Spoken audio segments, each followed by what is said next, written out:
Matematikada milliy sertifikatga kirasizmi? Demak, bu savolni yaxshilab o'rganing. Bu sizga tushishi mumkin.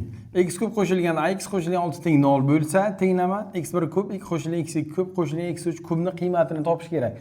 Buni qiymati aniq son chiqadi. A ga bog'liq bo'lmaydi. Demak, buni ishlash uchun biz kubli tenglamani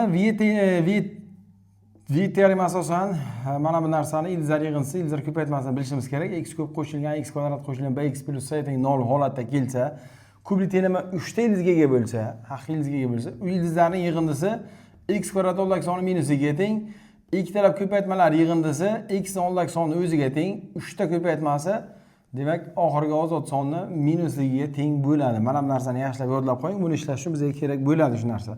Buni qaytadan bir yozib olamiz. X ning kubi qo'shilgan 0 kara x kvadrat qo'shilgan a kara x qo'shilgan 6 teng 0 deymiz. Ildizlarining yig'indisi demak x kvadrat oldagi sonni minus 2 ga teng bo'lsa, ya'ni 0 bo'lib qolar ekan. Xo'p, 3 ta ildizini ko'paytmasi x1 kara x2 kara x3 teng minus 6 ga bo'lib qoladi. Ana shundan biz bilamizki, hammaylar unisini ham yozib qo'yaylik. Kerak bo'lib qolishi ham mumkin. x1 kara x2 qo'shilgan x1 kara x3 qo'shilgan x2 kara x3 teng. Xo'p, buni minusi biza bu a ni o'ziga teng bo'lib qoladi. Demak, mana shu narsalar bizda bor. Endi mana bu narsani yozamiz, qarang.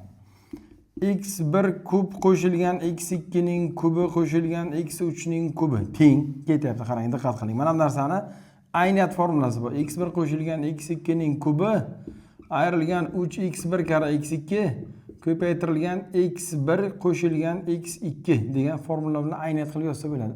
Qo'shilgan x3 ning kubi.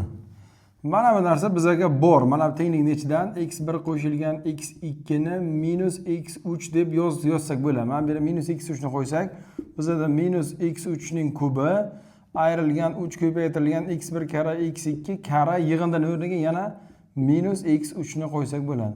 Qo'shilgan x3 ning kubi, mana bu ikkalasi bir-biri bilan soddalashib ketadi. Mana minus oldiga chiqib plyusga aylanib ketadi. 3x1 kara x2 kara x3 desak, 3 ko'paytirilgan ildizlar ko'paytmasi minus 6 ekanligidan natijamiz minus 18 degan javob chiqadi. Bu savolni o'rganing. Kim sertifikatga kirmoqchi bo'lsa, tanishlaringizga yuboring. Qayta bunaqa misollarni ishlang. Siz aniq xudo xolasa B ili B+ yoki A olasiz.